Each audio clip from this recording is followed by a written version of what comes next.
peuple de Dieu. Bienvenue dans le ministère de prière de la parole du Dieu vivant. Je suis votre sœur Cathy qui vous apporte le message en français aux environs de 11 heures. Alléluia. Que le Seigneur soit célébré, qu'il soit exalté ce matin au nom de Jésus. La Bible nous dit dans Ésaïe 40, 31, mais ceux qui se confient en l'Éternel renouvellent leur force. Ils prennent le vol comme les aigles, ils courent et ne se lassent point. Ils marchent et ne se fatiguent pas. Alléluia. Et la même Bible nous dit encore que quand nous sommes dans la maison de l'Éternel, nous avons la paix, nous avons l'amour, nous avons cette chaleur, nous avons la joie. Quand on me dit allons dans la maison de l'Éternel, je suis tellement joyeux parce que dans la maison de l'Éternel, il y a la paix. Il y a cette assurance. Alléluia. Si tu sais que ce matin dans la maison de l'Éternel, tu as cette assurance, tu as cette paix, tu as cette compassion. Tes fardeaux sont déchargés. Il a pris ton joug et il t'a donné son joug. Son joug qui est plein d'amour, de compassion, de gaieté. Alléluia. Ouvre ta bouche avec moi ce matin et glorifie le Père céleste. Oh Dieu éternel Dieu, nous te disons merci ce matin. Tu es fidèle, tu es l'amour, l'ami de tous les temps. Père, sois honoré, sois célébré, sois exalté, Père. Au nom de Jésus-Christ, toi qui es digne, toi qui es juste, toi qui es fidèle, Seigneur, toi qui es le roi de la terre, toi qui es le Tout-Puissant, Seigneur, toi qui règnes et qui régneras toujours, au nom puissant de Jésus-Christ. Père, tu es digne d'être loué, toi qui es digne d'être adoré, toi qui es notre protecteur, notre défenseur, Père. Mon âme t'exalte, mon âme t'adore, Seigneur. Je te dis merci encore une fois de plus pour Jésus-Christ que tu as envoyé comme parole, cette parole que nous avons négligée. Il est venu en tant qu'être humain, nous l'avons enseveli, nous l'avons chassé, nous l'avons battu. Mais il ne s'est pas fatigué, il ne s'est pas découragé. Jésus-Christ, je te dis merci pour ta vie. Cette vie, ta vie que tu as donnée.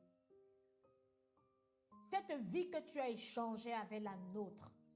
Tu as pris nos infirmités sur la croix avec toi.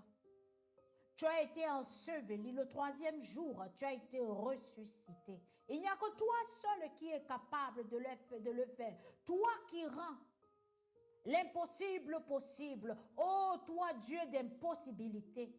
Rends tout possible ce matin au nom puissant de Jésus-Christ.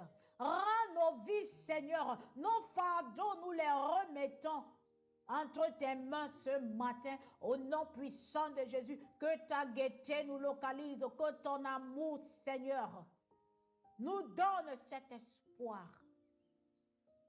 Je te dis merci pour ta miséricorde.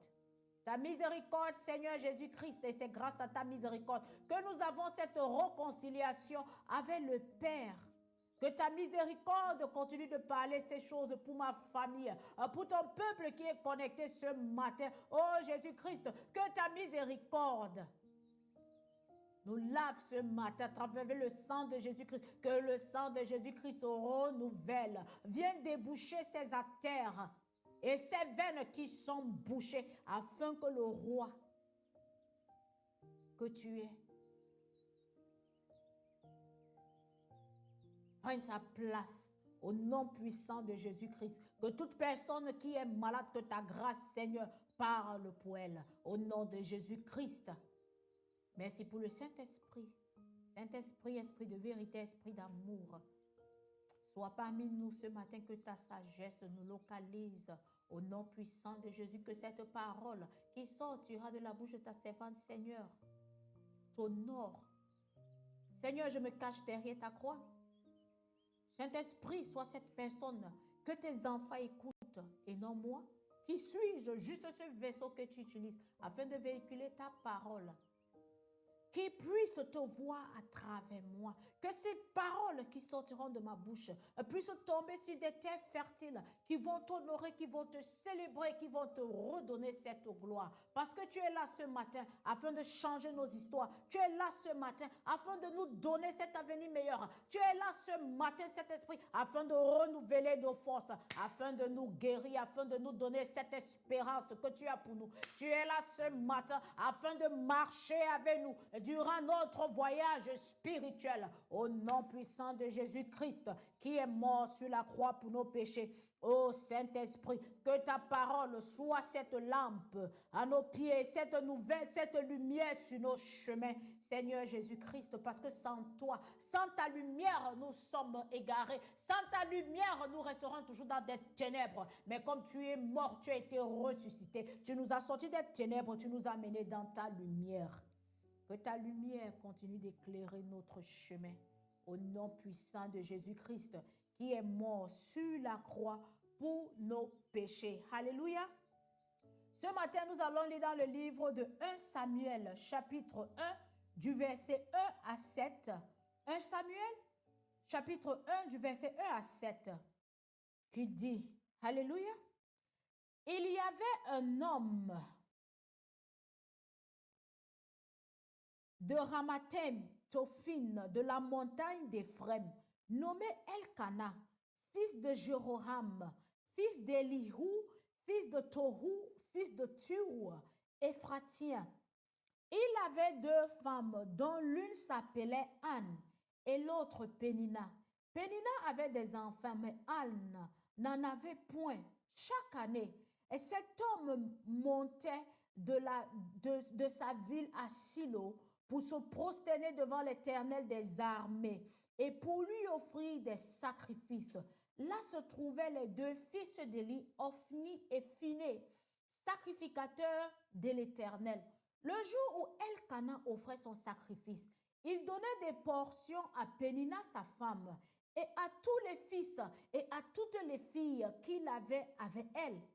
Mais il donnait à Anne une portion double, car il aimait Anne, que l'Éternel avait rendue stérile. Alléluia.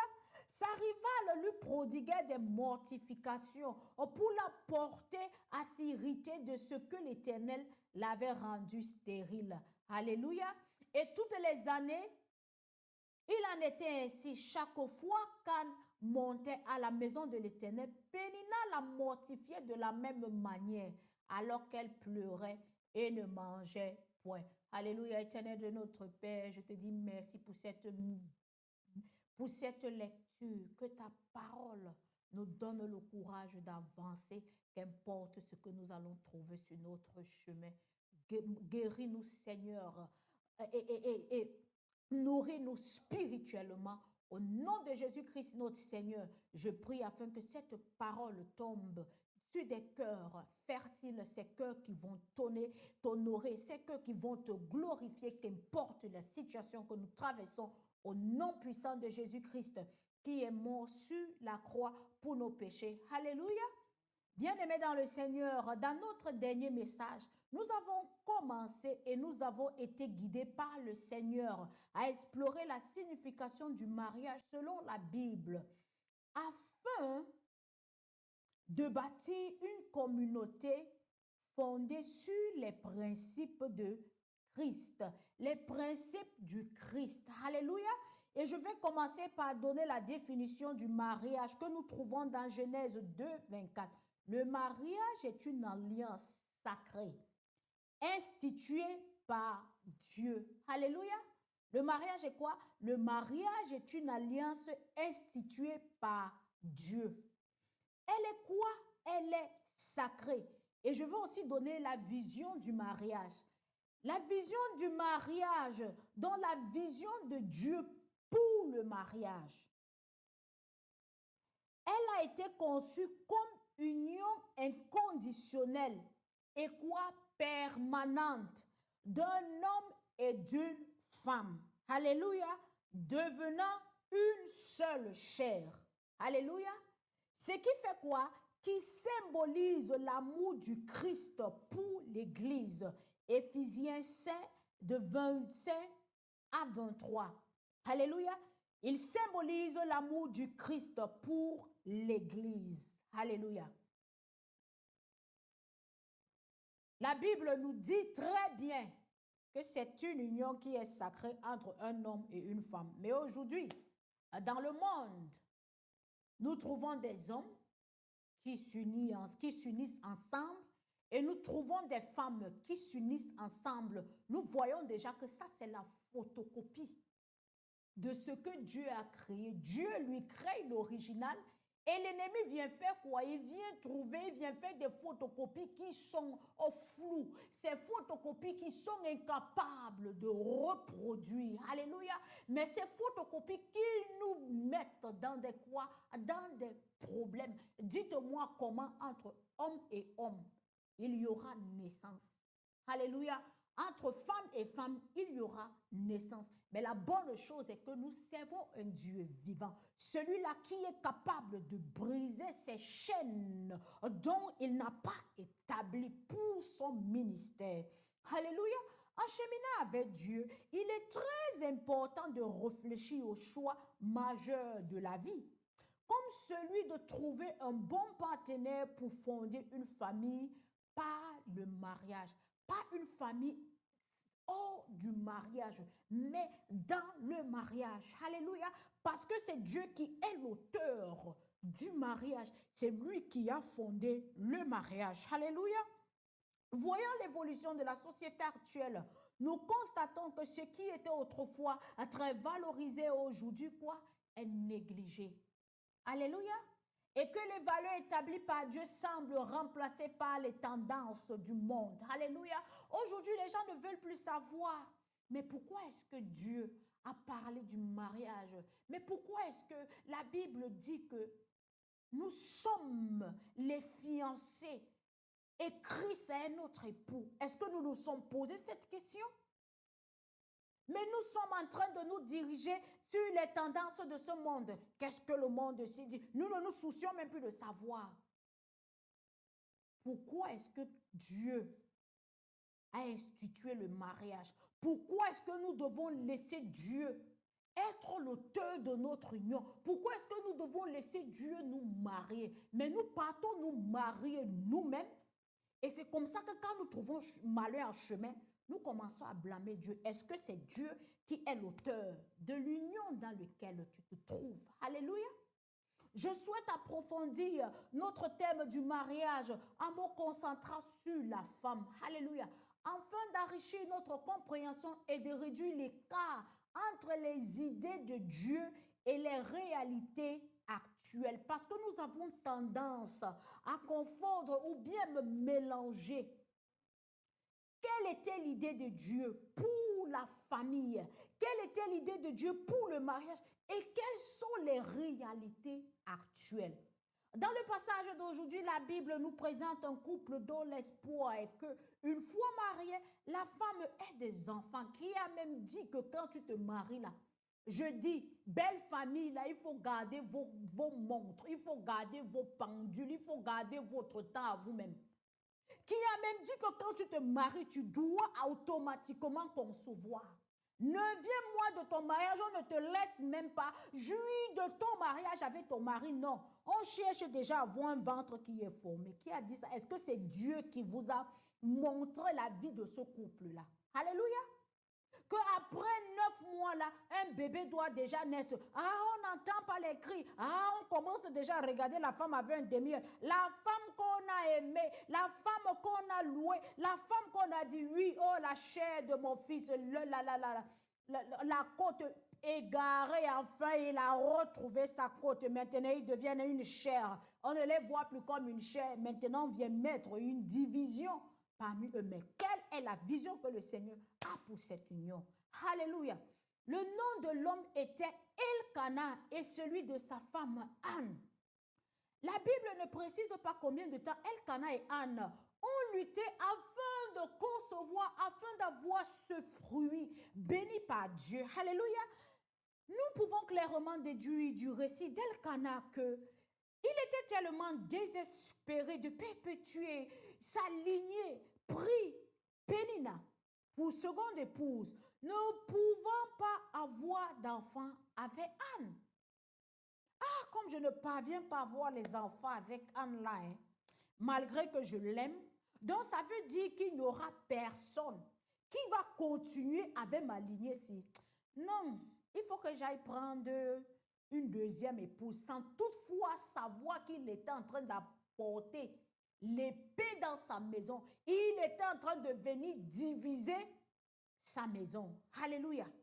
Bien que cette seconde épouse semblât résoudre son problème, Elkanah ne prit pas en compte l'atmosphère hostile que sa décision engendrait.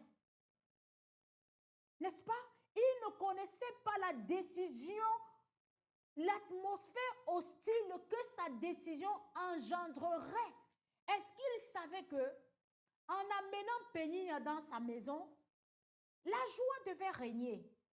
Est-ce qu'il s'était posé la question de savoir, en amenant Péninia, comment est-ce que quand elle va concevoir, quelle sera sa réaction vis-à-vis de mon épouse Anne?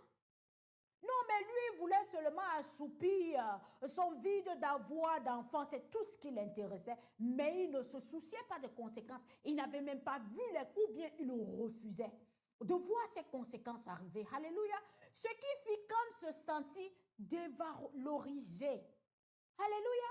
Ah, ce que je n'ai pas pu faire, l'autre femme là, comment elle va pouvoir le faire? Comment elle a pu le faire? La Bible souligne que, sachant que le Seigneur l'avait rendue stérile, ça arriva, la railla cruellement, elle se moquait d'elle.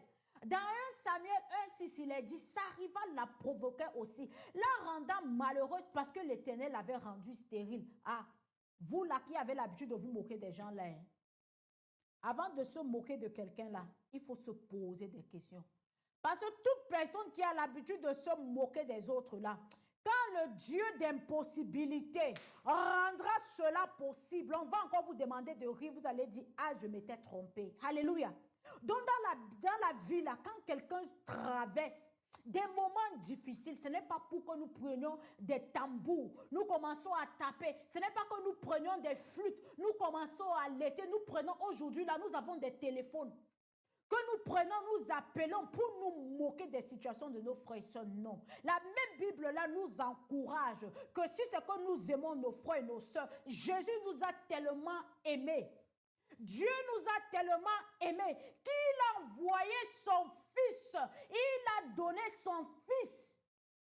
Il a même sacrifié son Fils pour que nous puissions avoir cette vie, respirer de cet air, être en bonne santé. D'autres personnes même ont le courage de la vie de Jésus qu'ils vivent là. Ils partent chercher les deuxièmes femmes, ils partent se marier, homme et homme, femme et homme, sans toutefois se soucier de savoir quelle est la vie que Jésus m'a donnée. Si c'est que je dois gaspiller cette vie ou bien je dois honorer la vie de Jésus.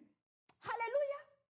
Mais nous sommes là, nous sommes des premiers à siffler, à prendre les téléphones, à appeler pour se moquer de notre frère, pour se moquer de notre soeur, sans toutefois savoir que si c'est que nous l'accompagnons dans les prières, nous allons chercher la face du Seigneur. Le Seigneur fera en sorte que sa parole qu'il a pour ce frère, pour cette soeur, pourra se manifester.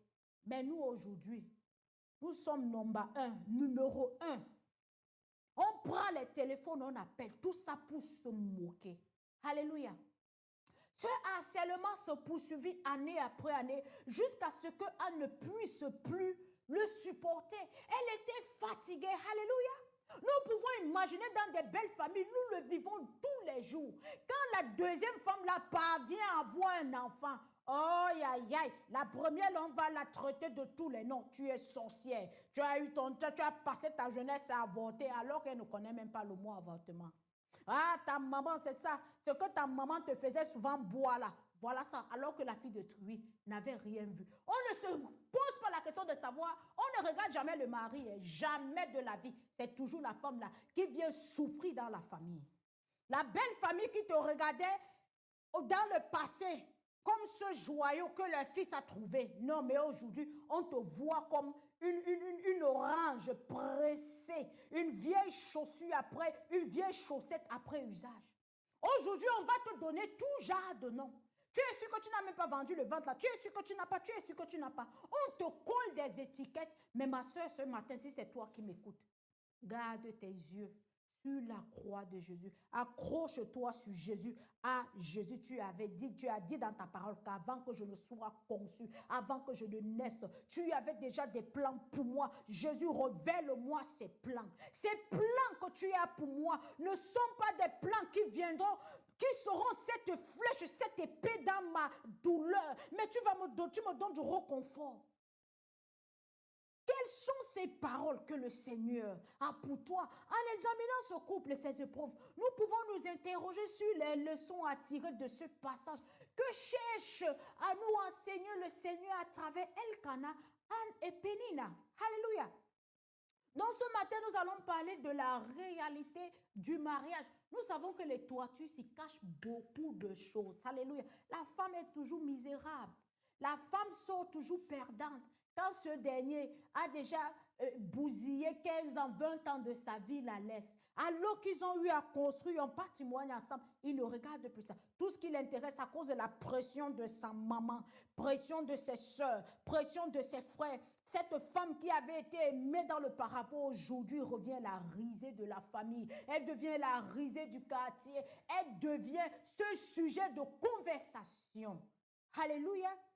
Historiquement, de nombreuses femmes aspirent au jour où elles pourraient fonder une famille avec un homme capable de subvenir à leurs besoins, avec un homme capable qui sera capable de la soutenir, qu'importe sa situation.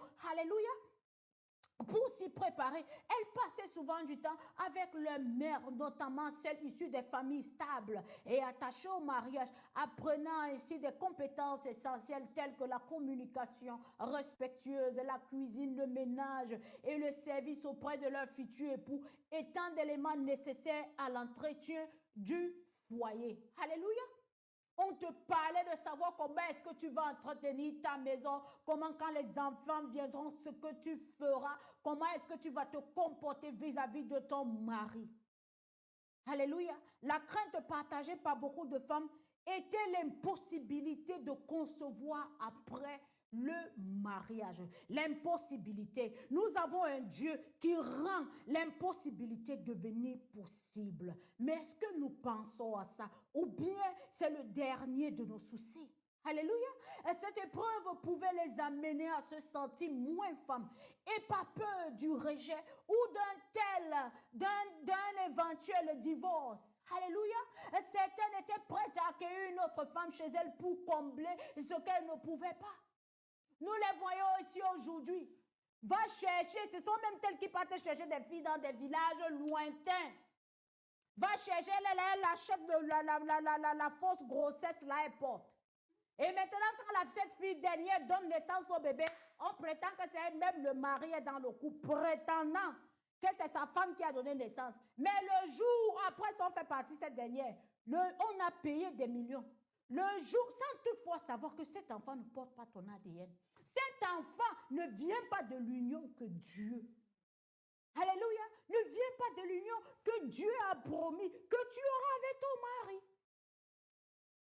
Mais le jour où tu vas porter main sur cet enfant, ce même mari va te jeter ça sur la face. Comme tu sais qu'il n'est pas sorti ou elle n'est pas sortie de toi, tu veux me tuer l'enfant. Si c'est alors un garçon, tu es fini entre ses mains. Il va te tirer dans la boue, il va il va te terminer. Mais quelles sont les promesses? Le Dieu d'impossibilité là, tu le vois comment? Est-ce que tu sais qu'il est capable de changer ta situation? Alléluia. Il est capable de réécrire où les hommes ont mis point final. Lui dit non, point à la ligne. Il commence à écrire ton histoire. Et je dis, il ajoute des fleurs, il ajoute son parfum à ton histoire. Alléluia. Certaines étaient prêtes à accueillir une autre femme chez elle pour combler ce qu'elle ne pouvait pas. Cependant, il convient de nous demander si de tels actes sont conformes à la volonté de Dieu. Parfois même, cette dernière est seulement capable de te donner un enfant, mais on voit qu'elle n'a rien fait. Alléluia.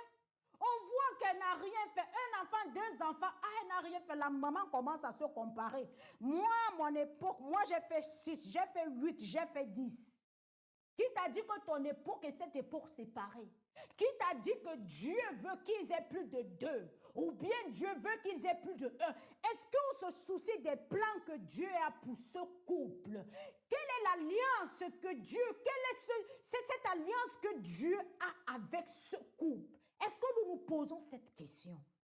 Mais tout ce que nous connaissons, c'est de venir détruire ce que Dieu a uni. Mais Dieu est tellement puissant, il dit dans sa parole que personne n'est capable de détruire ce qu'il a uni. Alléluia.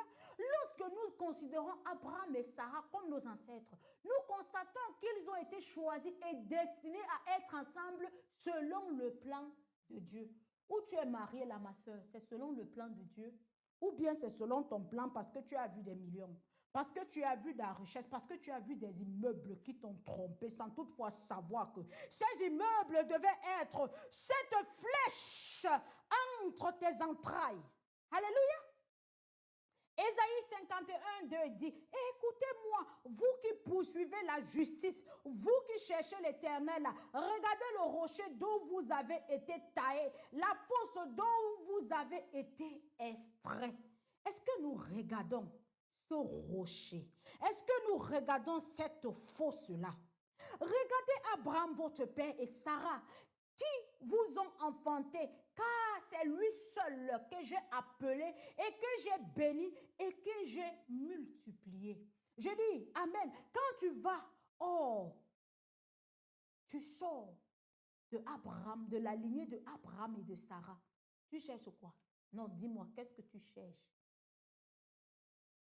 Quand Dieu a mis 2 personnes ensemble, c'est parce qu'il sait que tout ce qui sortira des entrailles de ces 2 personnes seront des géants dans sa parole qui viendront faire quoi? Briser les liens de sorcellerie, briser les liens des chaînes qui font en sorte que cette famille puisse avancer vers la destinée. Ces enfants viendront casser ce mur, viendront faire tomber ce mur, j'ai dit de divorce, ce mur qui fait en sorte que les filles et les jeunes garçons de cette famille ne puissent pas aller en mariage.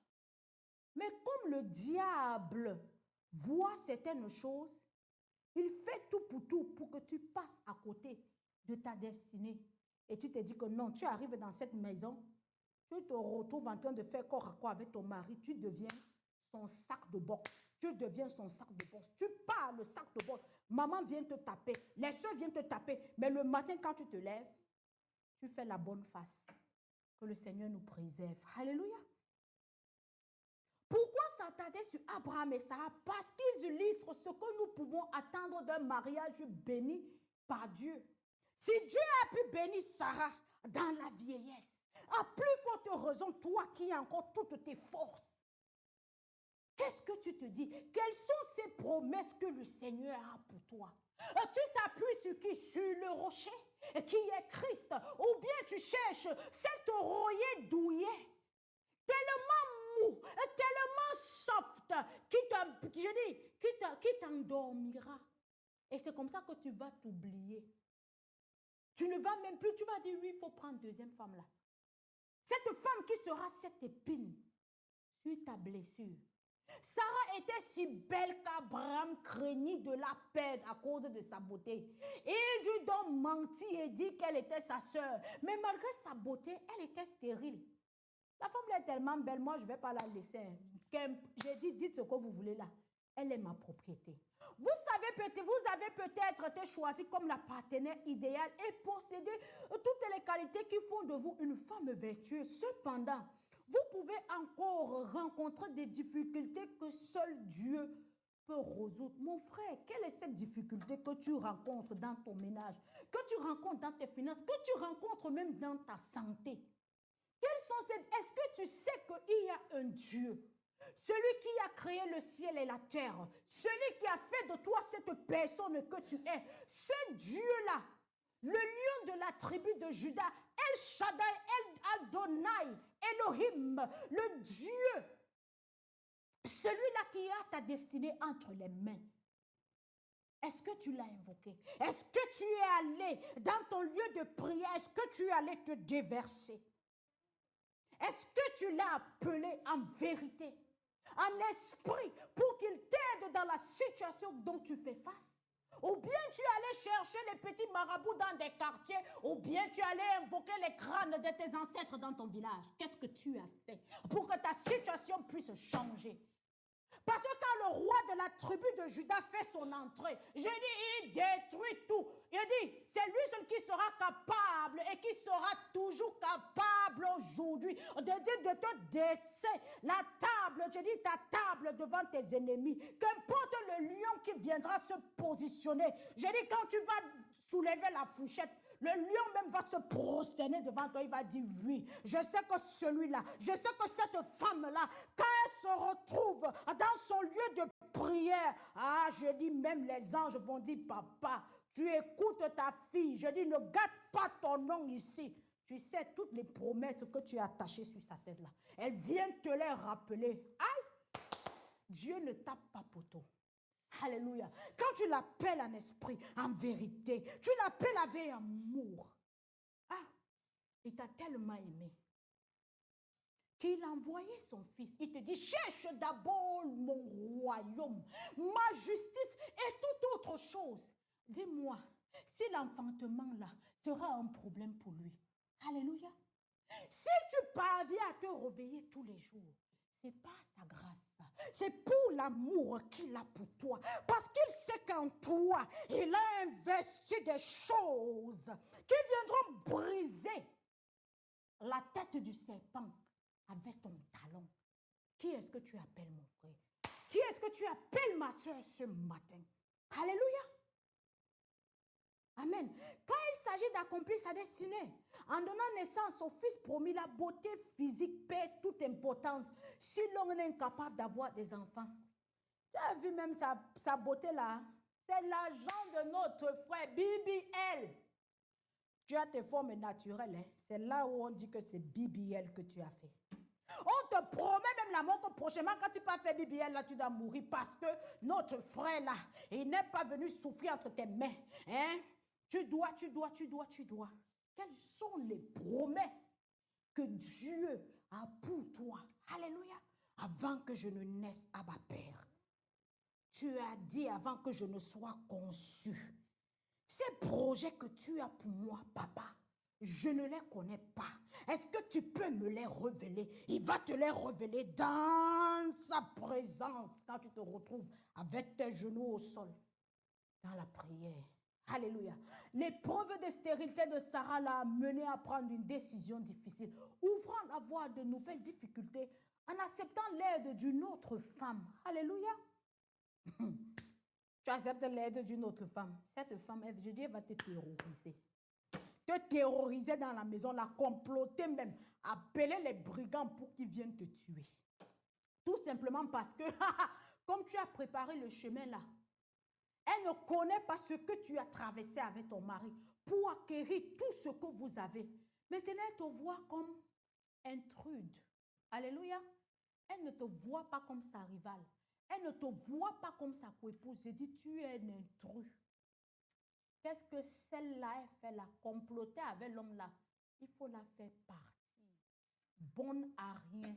Je dis, tu as tous les noms. L'alphabet, ça va même finir. Le dictionnaire même n'aura plus. Ils vont aller chercher. Mais comme Dieu t'aime tellement, il va te faire sortir de ça. Rien n'est impossible à Dieu. Je dis, ce problème-là, ces accidents qu'ils ont concoctés contre toi là, je dis, Dieu te fait revenir à la maison. Quand tu entres dans la maison, là, tout le monde ouvre la bouche comme ça, oubliant que le froid gâte les dents. Alléluia. Tu sais quel Dieu, le Dieu qui a été formé avec de l'argile, ou bien celui qui a créé cette argile, ou bien celui dont tu laisses en tant que potier de te donner toute forme. Alléluia. Genèse 16, 1 dit, oh Sarah, la femme d'Abraham ne pouvait lui donner d'enfant. Elle a vu servante égyptienne nommée qui? Agar. Si tu commences à préparer Agar dans ta tête, dis Agar, je te chasse de mon esprit. Alléluia. Sarah dit alors à Abraham, l'Éternel m'a empêché d'avoir des enfants. Va donc coucher avec ma servante. Peut-être aurais-je des enfants par elle. Abraham accepta la proposition de Sarah. Là, elle a mensonge. Dis-moi comment les enfants de ta servante seront tes enfants. Ils sortiront de tes entrailles. Est-ce que c'est ça, c'est cette équation-là que le Seigneur, quelle est la promesse? Alléluia. Est-ce que ça sera la chair de ta chair, le sang de ton sang? Est-ce que ton ADN sera attaché? Dis-moi. Sarah, la femme d'Abraham, prit donc Agar, la servante égyptienne. Elle la donna pour femme à Abraham. Cela se passa 10 ans après qu'Abraham se fut installé au pays de Canaan. Alléluia. Nous avons vu. Nous avons des témoignages. Nous voyons des choses dans nos familles, dans la société. Tous les jours, les choses naissent tous les jours. Mais nous sommes en 2026, c'est Agar, sort de ma vie au nom de Jésus. Les promesses que mon Père a pour moi, je vais m'accrocher sur ces promesses. Ah, vous qui avez l'habitude d'arrêter les habits de Dieu là, non, non, non, n'arrêtez pas, arrêtez le cou. Arrêtez-le sur son cou.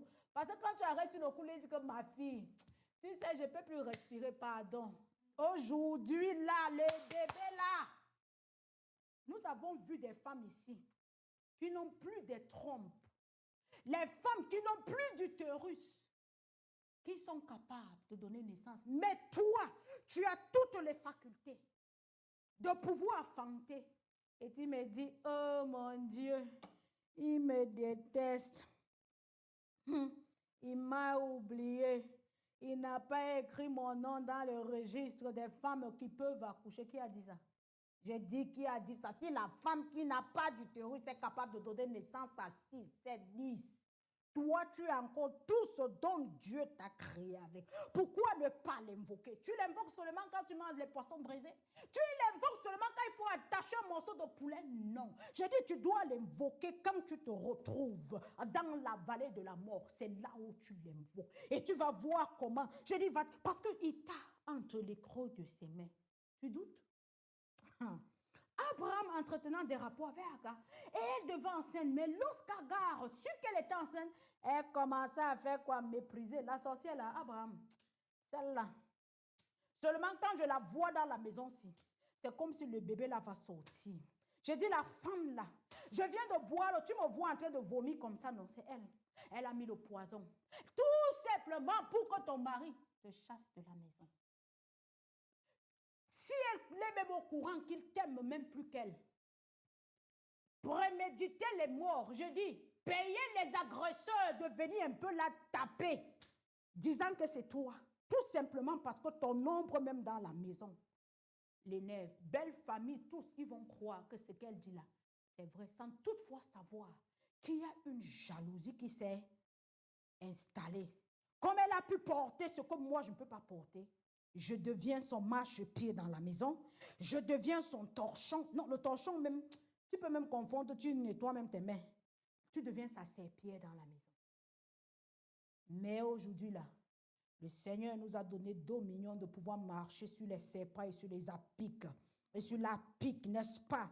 Nous allons faire quoi? Écraser toute tête d'Agar qui viendra afin de faire quoi? Dissoudre nos foyers. Nous les brisons aujourd'hui au nom puissant de Jésus afin que nous puissions faire quoi? Nous accrocher sur les promesses que Dieu a pour nous. Alléluia.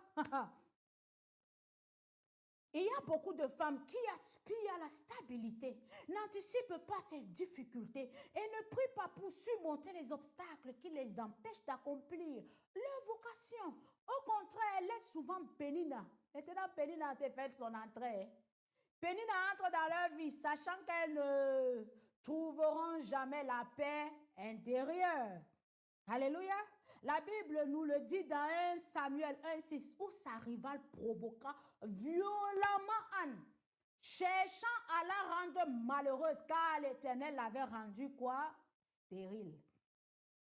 Est-ce que nous savons que la stérilité là, c'est permanent? Alléluia.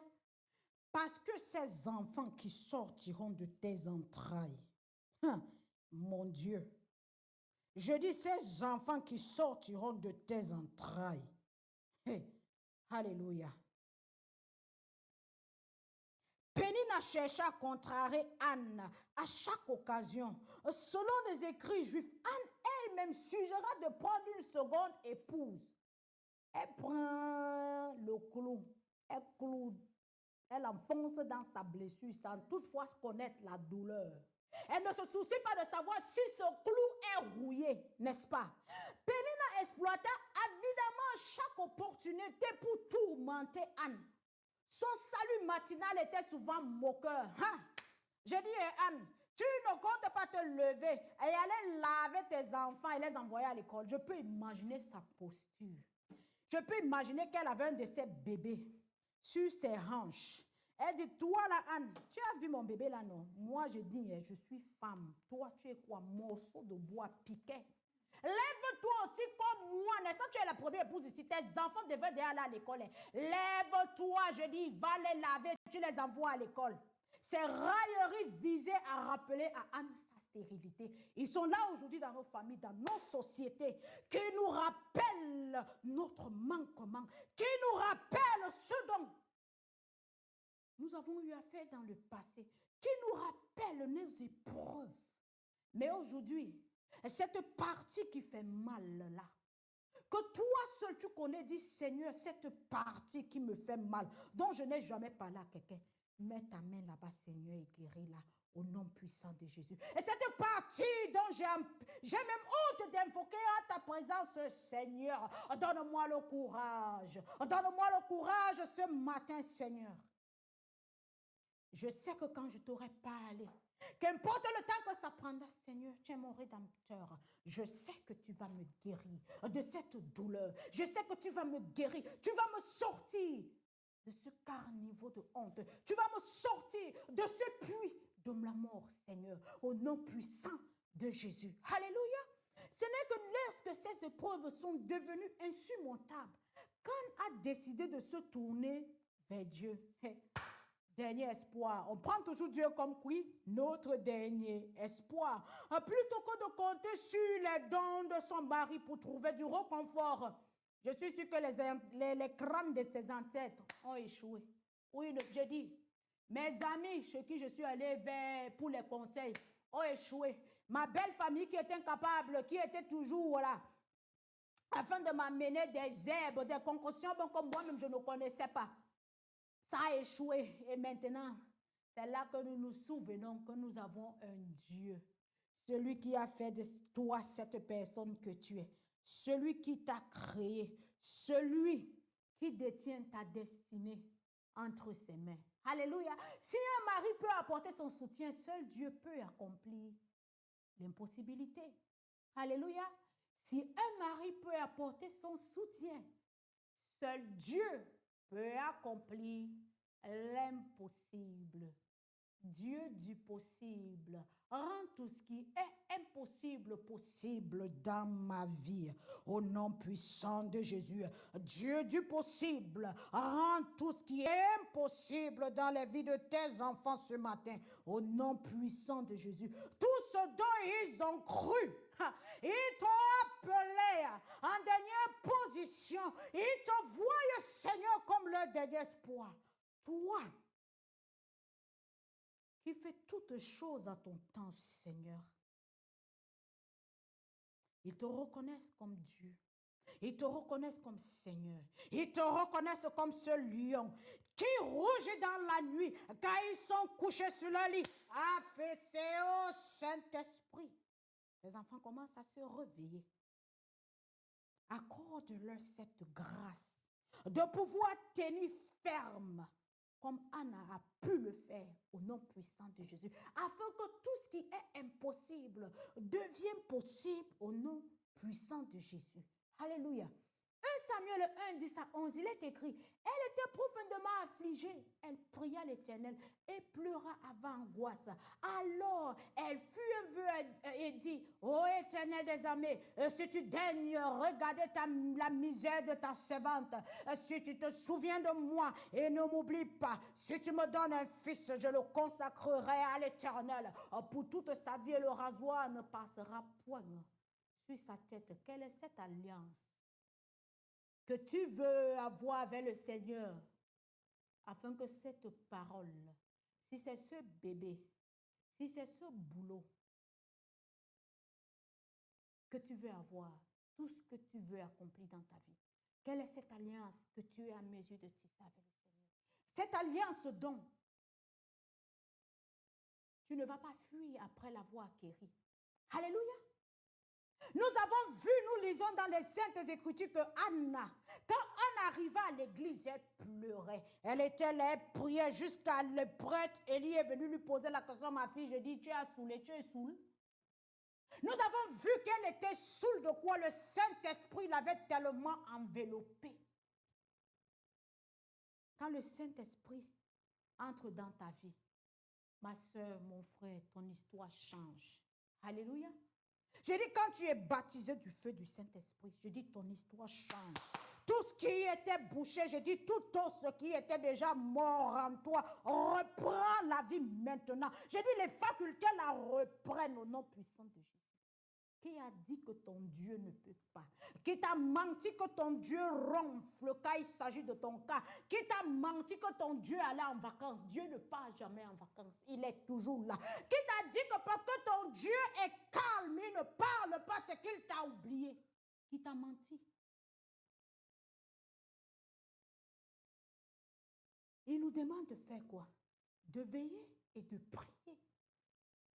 Demande-lui, Seigneur, que cette flamme ne s'éteigne pas dans ma vie. Au nom puissant de Jésus, Seigneur, aide-moi afin d'entretenir cette flamme qui brûle en moi, afin que quand je t'appelle, Seigneur, tu te manifesteras. Ton calme ne veut pas dire que, Seigneur, tu m'as abandonné. Ton calme ne veut pas dire que, Seigneur, mon histoire ne reviendra pas. Ton calme ne veut pas dire, Seigneur, que ma destinée, la rivière a porté ma destinée. Ton calme ne veut pas dire que, Seigneur, mes enfants ne sortiront pas de ce calme niveau. Ton calme ne veut pas dire, Seigneur, que mon frère ne sortira pas de cette homosexualité. Ton calme ne veut pas dire, Seigneur, que ma soeur sortira de cette prostitution. Mais ton calme, Seigneur, tu travailles. Et je te dis merci. Que toute la gloire, Seigneur, parce que Jésus, il est mort sur la croix avec tous ses problèmes, avec tous mes problèmes, ceux de ma famille. Je peux ne pas voir où tu m'amènes, Seigneur, mais garde-moi. Ferme, Seigneur, afin que cette lueur ne puisse pas s'éteindre. Au nom puissant de Jésus. Alléluia. Bien que résumé dans le premier livre de Samuel, sa prière est également détaillée dans les archives juives qui disent « Seigneur du monde, as-tu créé quoi que ce soit en vain ?»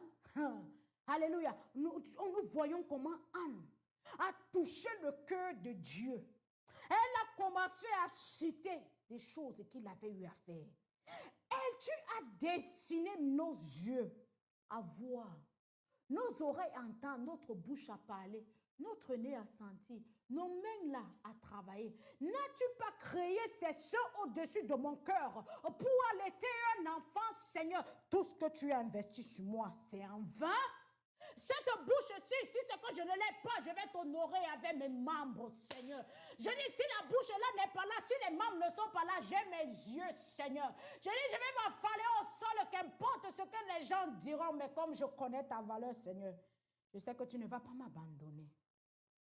Accorde-moi un fils afin qu'il se nourrisse de là.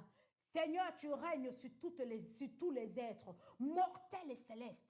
Les êtres célestes ne mangent ni ne boivent, ne se reproduisent ni ne meurent, et vivent éternellement. Les mortels mangent, boivent, se reproduisent et meurent. Si je suis du nombre des célestes, laisse-moi vivre éternellement. Si je suis humaine, laisse-moi contribuer à l'établissement de ton humanité. Que la potion d'Anna devienne ta potion au nom puissant de Jésus. Que le Seigneur réponde à tes prières au nom puissant de Jésus-Christ qui est mort sur la croix pour nos péchés. Que l'onction de Anne te localise ce matin Au nom puissant de Jésus-Christ. Après avoir prié et cru, elle reçut la bénédiction du prêtre. Alléluia. 1 Samuel 1,17 alors dit. Élie répondit, va en paix et que le Seigneur d'Israël t'accorde ce que tu lui demandes. Alléluia. Amen. La bonne nouvelle ici, c'est que Anne-ci, elle a accouché son fils là. Ce fils qu'elle avait promis au Seigneur. Alléluia. Nous connaissons son fils, n'est-ce pas? Non, je ne te donne pas son nom. Va chercher son nom dans la Bible. Elle a eu à l'enfanter. Et le Seigneur lui a encore fait grâce. Il lui a donné 2 filles et 3 garçons. Ça fait combien d'enfants? Je dis, quand tu enlèves celui dont le Seigneur a donné là, à qu'elle a renvoyé au Seigneur. Je ne te donne pas son nom. Va dans la Bible toi-même chercher son nom. Après ça, elle a eu 3 garçons et 2 filles. Est-ce que ton Dieu n'est pas capable? Est-ce que ton Dieu est mort? Dis-moi si tu sais le morceau de bois.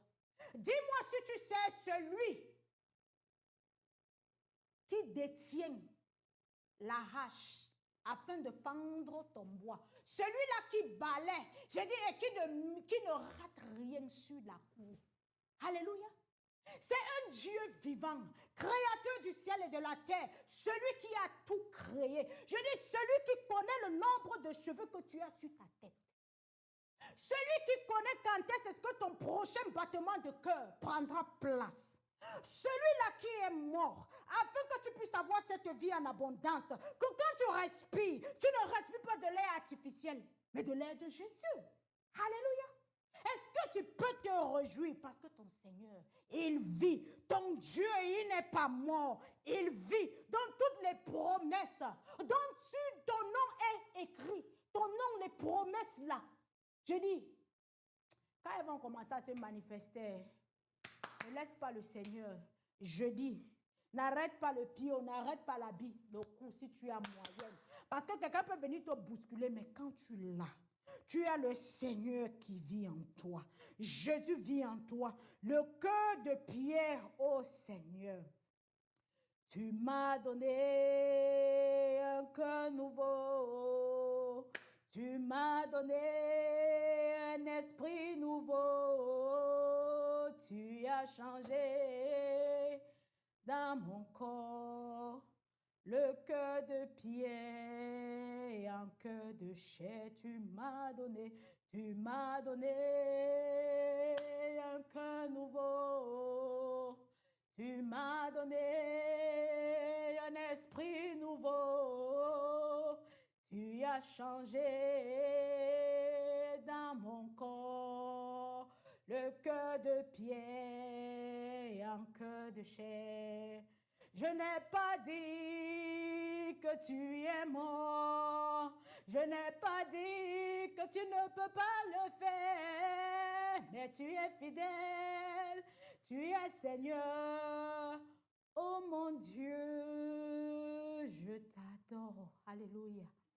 C'est lui et lui seul qui est capable, je dis, le cœur de pierre là, il enlève. Et il te donne ce cœur de chair, afin que tu puisses l'appeler Seigneur des Seigneurs. Le roi de la tribu de Juda, celui qui ne somnole pas, celui qui ne ronfle pas, celui qui est toujours attentif.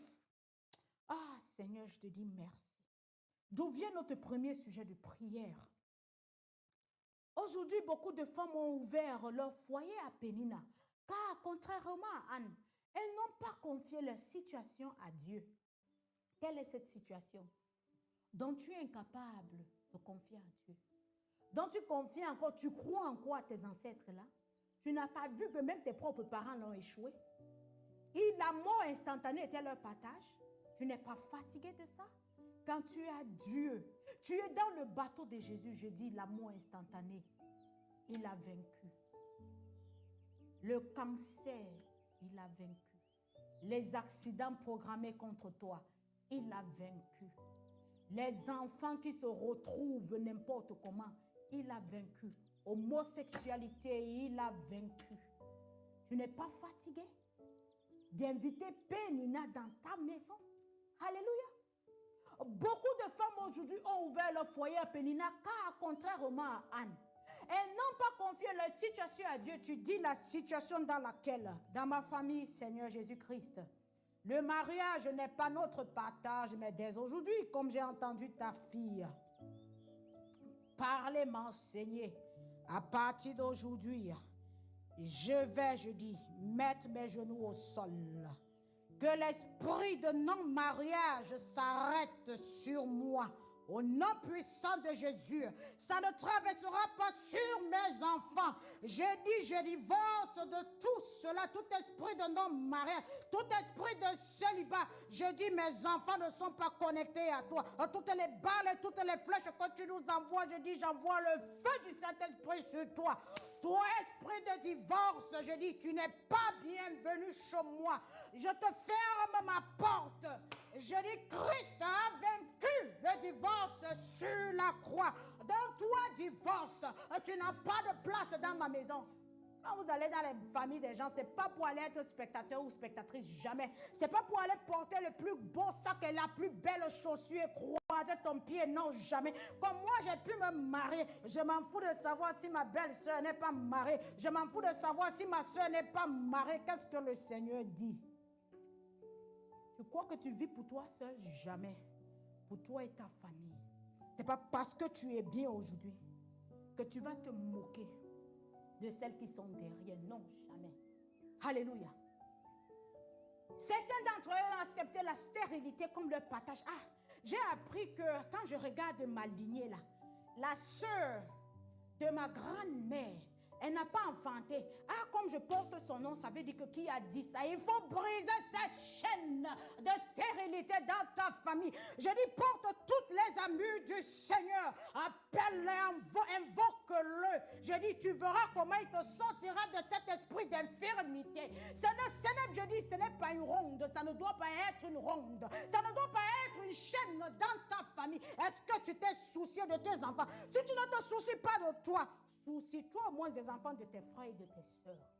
Ça s'arrête sur moi, ça ne va pas traverser. Est-ce que nous pouvons être les Rebecca de nos vies?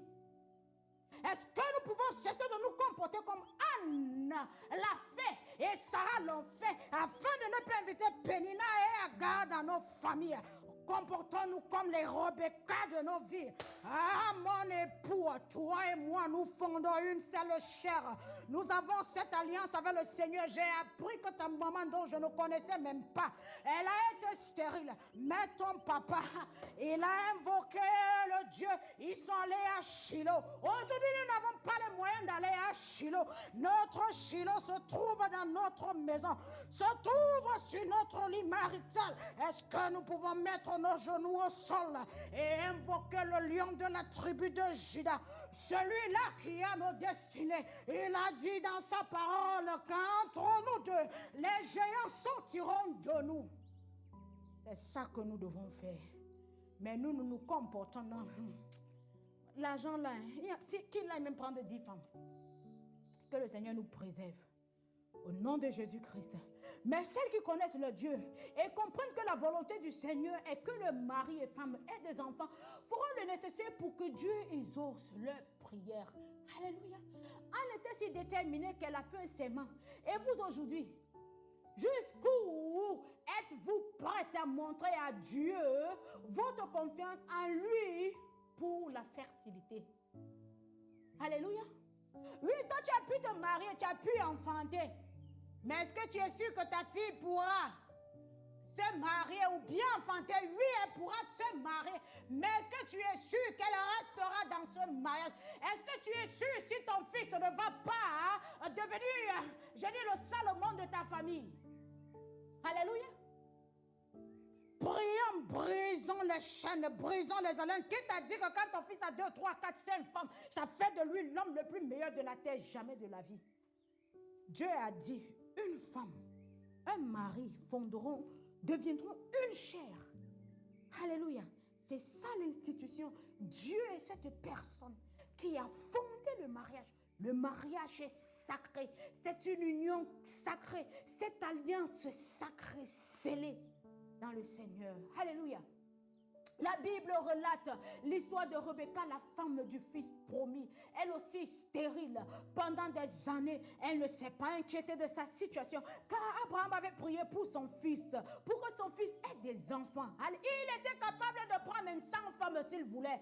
Mais elle a dit, tu as menti. Ce que j'ai entendu qu'Agar a fait à ta maman là, ça ne va pas se passer chez moi. J'ai dit, toi et moi, on va se mettre. On va prier ce Dieu-là qui a fait en sorte que ta maman. C'est pour ça qu'aujourd'hui, oh Seigneur, je suis l'enfant d'Abraham, d'Isaac et de Jacob. Si Rebecca, ah Seigneur, tu es merveilleux.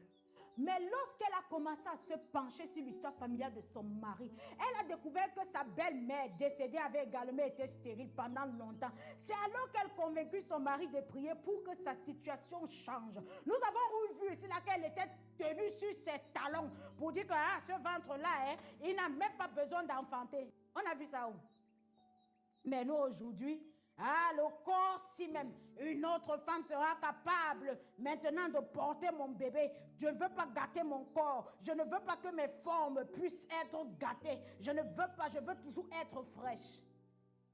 Poussière et tu rentreras poussière. Alléluia. Jachère 26, 2, 8. Rebecca a dit à Isaac, j'ai entendu dire, mon Seigneur, que ta mère Sarah était stérile jusqu'à ce que mon Seigneur Abraham, ton père, prie pour qu'elle conçoive de lui. Lève-toi donc, prie-toi aussi Dieu. Il exaucera ta prière, se souviendra de nous dans sa miséricorde. Ah, sa miséricorde me suffit. Je n'ai pas besoin de faire tout ceci. Aïe, aïe, aïe. C'est pour toi là-bas. Je n'ai pas besoin de ça. Je peux prendre une autre femme. Tu es incapable. Que le Seigneur nous préserve. Abraham a déjà prié, Dieu, pour que moi, afin qu'il multiplie sa descendance, cette stérilité vienne donc de toi. Rebecca lui dit, lève-toi toi aussi et prie le Seigneur d'exaucer ta prière et de m'accorder des enfants. Cette voix douce, cette voix paisible qu'elle a utilisée. Isaac écouta les paroles de sa femme et tous deux se levèrent et se rendirent au pays de Morija pour y prier et implorer le Seigneur. Mais le Seigneur nous dit aujourd'hui que nous n'avons pas besoin d'aller à Morija afin de l'invoquer où tu te trouves. Il a dit que quoi? Partout tes pieds fouleront. Je te le donne comme quoi possession, qu'importe l'endroit où tu te trouves, en Afrique, en Europe, en Amérique. Je dis prosterne-toi, tu vas voir comment est-ce que le Seigneur va exaucer ta prière. Alléluia. Arrivant en ce lieu, Isaac se leva et pria le Seigneur pour sa femme, car elle était stérile. Et Isaac dit alors, écoutons ce que cet homme dit. Ô Seigneur Dieu du ciel et de la terre, dans la bonté et la miséricorde, remplisse la terre. Il captive le cœur de Dieu. Toi qui as pris mon père de la maison de son père et de son lieu de naissance, et qui l'a conduit dans ce pays, et à qui tu as dit, je donnerai le pays où à ta descendance. On a vu ici qu'Abraham était dans son pays de naissance? Non. Et à qui tu as promis et déclaré, je multiplierai ta descendance comme les étoiles du ciel et comme le sable de la mer. Que tes paroles faites à mon Père s'accomplissent, car tu es le Seigneur notre Dieu. Et nos yeux se tournent vers toi pour que nous recevions une descendance humaine comme tu nous l'as promis. Car tu es le Seigneur de notre Dieu. Nos yeux sont tournés vers toi. Ah, ma Père, nos yeux sont tournés vers toi. Je suis la fille d'Abraham. Je suis la descendance d'Abraham. Dans tout ce qui est à moi, qui est stérilité, Seigneur, je renonce à ça. J'ai dit, je renonce à ça. Que le feu du Saint-Esprit prenne le contrôle et commence à briser tout ce qui est stérilité en moi, tout ce qui est stérilité dans mon foyer. tout ce qui est stérilité dans mon ministère, tout ce qui est stérilité dans les vies de mes enfants, dans ma famille, dans ma belle famille, que le feu du Saint-Esprit commence à bouger maintenant. Toute stérilité, je dis c'est ta fin aujourd'hui. Stérilité de maladie, c'est ta fin. Stérilité dans les finances, c'est ta fin. Stérilité dans les vies humaines. Toi, stérilité qui fait en sorte que l'homosexualité puisse hésiter, je dis aujourd'hui c'est ta fin. Au nom puissant de Jésus. Alléluia. Le Seigneur exauça la prière d'Isaac, fils d'Abraham, et il fut touché par sa grâce. Rebecca, sa femme, elle a conçu. Alléluia. La prière peut encore tout changer si nous avons la foi. Laisse-moi te dire aujourd'hui que si tu ne demandes pas quelque chose au Seigneur, le Seigneur ne peut pas te donner ce que tu ne demandes pas. Alléluia. Le Seigneur ne peut pas te donner ce que tu ne mérites pas. S'il voit que tu n'es pas capable d'entretenir cette chose, il ne va pas te la donner. Nous avons vu comment Rebecca a dit ici, là. Toi, Pénina, je dis même le seuil de ma porte, tu ne vas même pas fleurir. Même l'odeur de mon mari Isaac, j'ai dit même à 100 000 mètres, tu ne vas même pas humer. Alléluia. La prière peut encore tout changer si nous avons la foi. La Bible dit dans Jacques 5,16, la prière fervente du juste est d'une grande quoi et efficacité. Si tu recherches le Seigneur en esprit et en vérité, ah, ma soeur, je dis, ton histoire va changer. Si tu veux que ton histoire change ce matin, dis, Père, de moi, me tourner vers toi comme mon refuge, afin de ne pas être tenté d'inviter Pénina dans ma maison, sous quelque forme que ce soit, au nom puissant de Jésus. Aide-moi à avoir confiance à ta parole comme Anne t'a fait confiance. Et tu l'as béni en lui donnant des enfants. Tu n'as pas seulement donné un, tu n'as pas seulement donné cet enfant d'alliance, mais tu as béni avec plus d'autres enfants. Père, aide-moi à me tourner vers toi comme refuge. Oh Saint-Esprit, si je n'ai pas de bouche, si je n'ai pas de force, aide-moi afin de rester sur cette place, ce lieu de prière. Je n'ai pas besoin d'aller à Shiloh, je n'ai pas besoin d'aller à Morija, mais partout mon pied a foulé, Saint-Esprit. Donne-moi la force, donne-moi la force, soutiens-moi. Donne-moi seul, je ne peux pas le faire. Je suis fatigué des moqueries, je suis fatigué des injures. Oh Seigneur, donne-moi la force afin de ne pas inviter Pénina dans ma maison sous quelque forme que ce soit, au nom puissant de Jésus. Aide-moi à avoir confiance à ta parole, comme Anne t'a fait confiance. Et tu l'as béni en lui donnant des enfants. Au nom puissant de Jésus, je te dis merci, Abba Père. Je te dis merci, Seigneur, au nom de Jésus-Christ. Alléluia. Sujet numéro 2 de deuxième sujet de prière. De nombreux foyers sont aujourd'hui brisés parce que les femmes suggèrent à leur mari de prendre une seconde épouse pour avoir des enfants, ce qui engendre la souffrance et rivalité. Dieu n'a jamais voulu qu'une femme partage son mari. Dieu n'a jamais voulu qu'un homme partage aussi sa femme. Alléluia. Mais les situations désespérées conduisent souvent à des décisions. Parfois, c'est l'homme qui ne fait pas. La femme se retrouve en train d'aller faire des enfants et les amener dans la maison. Alléluia.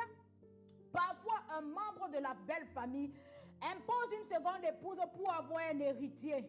Parfois, les membres de nos familles viennent même nous demander de laisser nos maris et d'aller faire les enfants dehors, dont nous refusons le contraire de Pénina et de Agar dans nos maisons au nom puissant de Jésus-Christ. Alléluia. Alléluia, nous refusons le contrat de Pénina et de Agar dans nos maisons au nom puissant de Jésus. Si nos maris ne sont pas capables de nous donner des enfants, que le Seigneur nous accorde sa grâce afin que sa parole puisse se manifester dans nos vies au nom puissant de Jésus-Christ.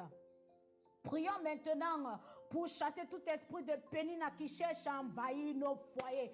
Père, de même que Rebecca a gardé son foyer et a exhorté son mari de prier afin que ta promesse s'accomplisse.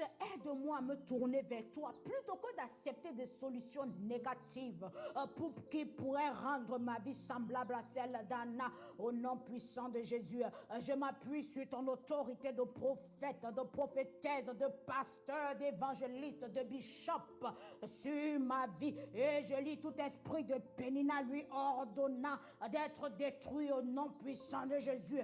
Que le feu du Saint-Esprit commence même à détruire ces idées malsaines au nom puissant de Jésus. Seigneur, efface de mon esprit l'idée d'inviter une autre femme chez moi. Éloigne cette idée de quiconque Satan pourrait utiliser autour de moi pour détruire mon bonheur. Au nom puissant de Jésus. Au nom puissant de Jésus. Abba Père, tu es la seule personne qui est capable de faire. Je m'appuie sur ton autorité, Seigneur. Si je n'ai pas de place, si je n'ai pas de place dans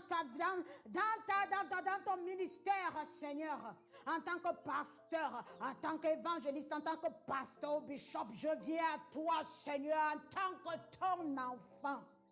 Au nom puissant de Jésus-Christ. Alléluia. Troisième et dernier point de prière. La Bible souligne qu'Anne a prié que le Seigneur lui a accordé son fils comme elle avait demandé. Marc 11, 23 dit, en vérité, je vous le dis, si quelqu'un dit à cette montagne, ôte-toi de là et jette-toi dans la mer, et s'il ne doute pas dans son cœur, mais croit que ce qu'il dit arrivera, cela lui sera accordé. Alléluia. Qu'est-ce qu'il y a dans ton cœur dont tu doutes encore? Tu as foi en Christ? Il a dit qu'il faut que ta foi soit juste. Tout petit comme ce grain de sévéné, je suis sûr que si tu le mets entre les paumes de ta main, tu ne pourras même pas le voir. S'il tombe même au sol, tu ne pourras pas. Alléluia. Ne soyons pas comme Sarah. Quand l'ange était venu lui dire que, ah maman, j'ai dit, tu auras un enfant, elle a souri. Ce n'était pas parce qu'elle se moquait. Elle se disait que, ah, moi, vieille personne, oui, nous avons vu des femmes ici qui n'ont plus d'utérus, qui donnent des témoignages. Parce que Jésus, il est la seule personne qui est capable de réécrire ton histoire. Tu l'acceptes comme ton rédempteur, tu l'acceptes comme ton Seigneur sauveur, celui qui veille sur ta destinée, celui qui a ta destinée entre les paumes de ses mains. Ah, dis avec moi, Père, aide-moi à croire pleinement à ta parole, convaincu qu'elle ne peut jamais faillir. Aide-moi à voir mon enfant dans le monde invisible, donc spirituel, et par la foi me préparer à sa venue. Au nom puissant de Jésus, éloigne de moi tout ce qui pourrait empoisonner ma foi, afin que je vois se manifester ce que j'ai imaginé. Au nom puissant de Jésus. J'ai dit, ma soeur, le Seigneur te dit, va au marché. Quand tu vas faire tes courses là, achète les habits des bébés, déclare par la foi. Deviens sa Rebecca de ta vie, dont toute chaîne de stérilité est brisée en moi. Au nom puissant de Jésus, brisé dans ma famille, brisé dans ma belle famille, brisé dans les vies des enfants de Dieu. Au nom puissant de Jésus-Christ qui est mort sur la croix pour nos péchés. Amen. Bien-aimés dans le Seigneur, nous sommes à la fin de notre enseignement. Aujourd'hui, nous avons parlé de quoi? Des réalités du mariage. J'ai donné la définition du mariage et j'ai aussi parlé de la vision de Dieu pour le mariage. Et maintenant, en conclusion, le vrai mariage, alléluia, selon Dieu, est une alliance, un engagement solennel unissant deux personnes pour bâtir une vie de famille et s'accompagner mutuellement dans les bons comme dans les mauvais moments. Ce n'est pas parce que c'est blanc là qu'on doit s'aimer, jamais. Parce que l'amour de Dieu là, ça ne tape pas le poteau, ça ne tape pas le mur. L'amour de Dieu là, c'est une alliance, un engagement unissant deux personnes, hommes et femmes, qu'ils s'aiment, qu'elles portent les vents et marées. Comme Christ est le centre, Christ est le rocher, ils seront capables de tenir jusqu'à la fin. Soyez ces fervents chrétiens, soyez cette personne qui aime Christ et qui accepte que la parole de Dieu, elle est vivante. Elle était la même hier, la même aujourd'hui et elle sera toujours la même pour toujours. Elle ne va jamais changer. Qu'importe nos circonstances, alléluia, Dieu ne changera pas sa parole parce que tu veux qui la change pour te faire plaisir. Non, jamais. La parole de Dieu, elle est vivante. Elle est cette vérité. Elle est il nous l'a envoyée en tant que parole. Nous l'avons négligée. Il est venu se manifester à nous, n'est-ce pas? Il est mort. Qu'est-ce qu'il a fait? L'hôtel est cas. Il a ramassé, il a arraché les clés de la mort. Et maintenant, nous vivons sa vie. Cette vie en abondance. Est-ce que nous pouvons acclamer le Seigneur Jésus-Christ aujourd'hui pour ce qu'il a fait, ce qu'il va continuer de faire? Donc, crois qu'il a vaincu la mort pour toi. Il a vaincu la stérilité. Qu'est-ce qui est stérilité devant lui? Si c'est qu'il a pu vaincre la mort. Alléluia. J'ai dit, dès l'instant où tu respires encore, hein, le Alléluia là se manifestera dans ta vie. Alléluia. Dis avec moi, Père Seigneur Jésus-Christ, depuis que ta fille Cathy parle ce matin-là, je me sens intéressée. Toi, cette jeune fille qui veut aller se marier, qui veut déjà se marier là, ne laisse pas les mariages de tes copines te faire sentir comme si tu es bonne à rien, hein? Comme si tu étais la dernière de la classe. Jamais de la vie. Laisse le Seigneur te marier. Alléluia. Il dit dans sa parole que nous sommes ses fiancés. Il est quoi? Il est notre époux. Donc laisse Christ chercher cette personne dont cette côte n'y est pas. Alléluia. Et quand vous allez vous retrouver, vous allez former cette chair. Parce que Christ est quoi? Il sera le socle, il sera le centre de votre union. Alléluia. Il est mort, il a été enseveli pour ce moment. Ne cherchez pas les immeubles, ne cherchez pas vous marier dans des familles qui ont des grands noms. Ce n'est que le nom et ce n'est que la photo. Un jour, ce nom disparaîtra.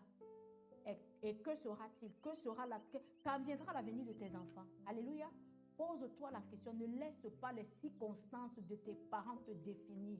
Ne laisse pas les paroles de tes copines te définir. Ne laisse pas les paroles de ta maman. Ah, tu as 30 ans, tu as 5, tu as 45 ans. Tu n'es pas marié. On voit les femmes ici, 70 ans, hein, qui se marient et qui accouchent. Alléluia. Des beaux enfants prêts à servir le Seigneur. Donc laisse le Seigneur, ne laisse pas ta famille jeter ta chance et laisser la rivière l'emporter. Laisse Christ écrire ton histoire. Et tu verras que de ton histoire, les médias parleront de toi. Alléluia. Parce que quand Christ est aux commandes de ta vie, rien ne se perd, rien ne s'égare, rien ne reste flou. Je dis tout ce qui était enterré est déterré. Au nom puissant de Jésus, soyez bénis, restez bénis. Je prie afin que la nouvelle semaine vous soit favorable. Je prie afin que cette nouvelle semaine, vous restez engravés en Christ, que le Saint-Esprit vous accompagne et que le Saint-Esprit soit cette personne qui prend des décisions. Votre eau est bénie, votre repas est béni, qu'importe les circonstances de votre famille, sachez que Christ vit, il est au contrôle, il changera votre histoire. Il est le Dieu d'impossibilité qui tourne toute impossibilité en quoi possible. Nous nous reverrons la semaine prochaine pour une autre heure d'enseignement. Restez bénis. Shalom. Bye bye.